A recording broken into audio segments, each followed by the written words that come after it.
ఇందిరాగాంధీ జయంతి సందర్భంగా ప్రజాభవన్లో ఆమె చిత్రపటానికి మంత్రి సీతక్క పూలమాల వేసి నివాళులర్పించారు. దేశానికి ఇందిరాగాంధీ చేసిన సేవలు ఎనలేనివని ఆమె అన్నారు. ఇందిరాగాంధీ స్ఫూర్తితో మహిళలకు ఇందిరమ్మ చీరలు పంపిణీ చేస్తామని మంత్రి సీతక్క తెలిపారు. ఇందిరమ్మ చీరలపై విమర్శలు చేసేవారికి మహిళలే బుద్ధి చెబుతారని ఆమె ధ్వజమెత్తారు.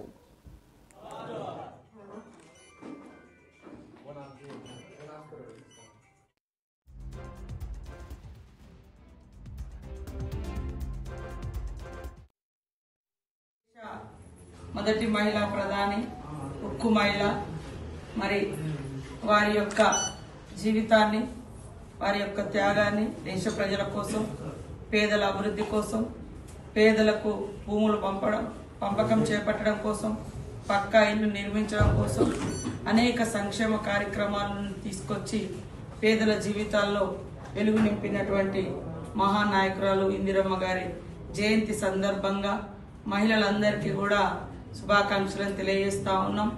మన మహిళలందరూ కూడా మరి ఇందిరమ్మ ఉక్కు సంకల్పంతో ఎదగాలనేటువంటి లక్ష్యంతో రేవంత్ అన్న గారు ఈరోజు మరి ఇందిర మహిళా శక్తి మహిళా సంఘాలకు మరి మహిళలందరూ కూడా 1 కోటి మంది మహిళలు మహిళా సంఘాలలో చేరాలి, 1 కోటి మంది మహిళలు కోటీశ్వర్లను చేయాలి అనేటువంటి లక్ష్యంతో ఇందిరమ్మ గారి యొక్క జన్మదినాన్ని స్ఫూర్తిగా తీసుకొని మహిళలను బలోపేతం చేస్తూ ఆర్థికంగా సామాజికంగా రాజకీయంగా బలోపేతం చేయాలన్నటువంటి సంకల్పంతో మన గవర్నమెంట్ ప్రజాప్రభుత్వం ఇందిరమ్మ ప్రభుత్వం ముందుకెళ్తున్న సందర్భంగా ఈరోజు మహిళలందరితో రాష్ట్ర వ్యాప్తంగా ఉన్నటువంటి మహిళలందరితో మరి వీడియో కాన్ఫరెన్స్ ద్వారా కూడా మన ముఖ్యమంత్రి రేవంత్ రెడ్డి గారు, డిప్యూటీ సీఎం బట్టి విక్రమార్క గారు, ఇతర మంత్రులందరూ ఇంటరాక్ట్ కాబోతున్న సందర్భంగా మరి మన మహిళా సంఘాల సభ్యులందరూ కూడా ఆయా జిల్లా కలెక్టరేట్ కాన్ఫరెన్స్ హాల్ నుంచి